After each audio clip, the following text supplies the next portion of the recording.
guys! Welcome back to my kitchen. My kitchen talaga guys. Ayan, nagluluto-luto ako ngayon. Sinipag-sipag kasi these days parang tinatamad ako. Ayan, nagluluto ako ng ayan, ginataang kalabasa. Yung kalabasa galing sa kapatid ko. Thank you! Ayan. Wala akong maisip na halo. Ayan, nalagay na tayo ng coconut milk.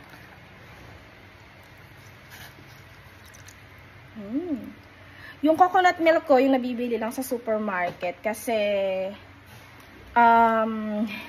kasama sa grocery. Charot. Mas gusto ko lang sa supermarket kaysa dyan sa kanto kasi minsan wala silang tinda. So, ang ihahalo ko dito guys is tinapa. Yan. Galing dito sa kapatid ko. Lahat to galing sa kapatid ko except yung mga ingredients niya. Yun yung ilalagay natin sa aking ginataang kalabasa. Ayan. Healthy muna tayo. Ayan. These past few days kasi guys, hindi ako masyado nagkakakain. Pero ngayon kakain tayo ng vegetable more than rice. Ayan. Para naman healthy. And then alam nyo naman, very easy lang magluto ng ginataan. Yung iba, tinatanggalan to ng tinik or piniprito muna siya, then tatanggalan mo siya ng tinik, ganyan, para pagka kinain mo na ng tinik. Ako, dinang ko na lang siya dyan, para hindi na mangamoy yung bahay ko. Kasi minsan, nakukulong dito sa loob, kita mo naman yung bahay ko, oh. Makukulog siya, so, mangangamoy. Yung husband ko ayaw ng amoy fishy yung bahay, which is true din naman. Then ngayon, maraming mga langaw kasi tag-ulan. Ayan, maraming bagyo. Kaya ayan. Then, very easy lang talaga nito maggata. Hindi mo na kailangan ng maraming echo-echo. Lagay mo lang yung paminta. Ayan. Yung paminta ko, yung nabibili lang din sa kasi naubos na yung isa kong paminta. So, kung ano lang meron ako, yun na yung nilalagay ko dito. Ako lang naman kakain ito guys kasi yung anak ko, hindi na siya kumakain ng ginataan. Hindi ko pa siya pinapakain ng mga coconut kasi ayaw pa niya. So, antayin ko siya na magustuhan niya siya. Yan. Then, syempre, pag kumukulo na at luto na ating gulay, luto na siya. Masarap na, di ba?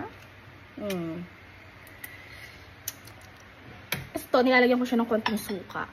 Para naman, hindi siya agad mapanis. O yan. Marami na naman ako niluto, ayan. Kala mo marami. Pero ako lang talaga kakain yan. Siguro mga 3 araw ko to or 4 na araw. Nasa ref ko lang naman siya, guys. So, hindi siya nasisira. Siguro yung mga walang ref or masisira talaga siya. Pero ako lang kasi talaga kakain. So, konti lang talaga. Minsan, ang dami ko talaga magluto. Kaya, ayan. Ganito rin ba kayo? Ayan, nagluluto habang naglilinis. Ayan, naglilinis-linis ako, guys. Ayan. Ng mga tapos naghuhugas ng pinggan habang nagluluto. Multitasking. Kasi, para mabilis ang trabaho, hindi ko na siya gagawin mamaya. Total, inaantay-antay ko rin naman siyang maluto. Kaya, ayan. Kasama na dito, linis. Then, syempre, may sinaing na ako. Tchan! Ayan. Then, yung ulam ng anak ko mamaya, parang manok. Gusto niya mag-fried chicken. Kasi kahapon, parang nag-adobo kami. So, Pilipino siya kahapon. Ngayon, America naman siya. Fried chicken, fries, burger, whatever.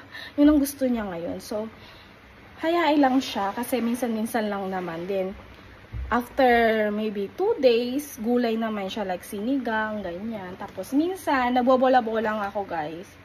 Napakita ko na yun sa video ko sa inyo na nagbobola-bola ako. Para naman, hindi niya alam na hindi siya nuggets. Pero lasa siyang nuggets, guys. Kasi nalagyan ko siya ng konting seasoning, chicken seasoning. Para naman amoy at saka lasang nuggets siya. Pero gulay siya. Mas maraming gulay niya, actually.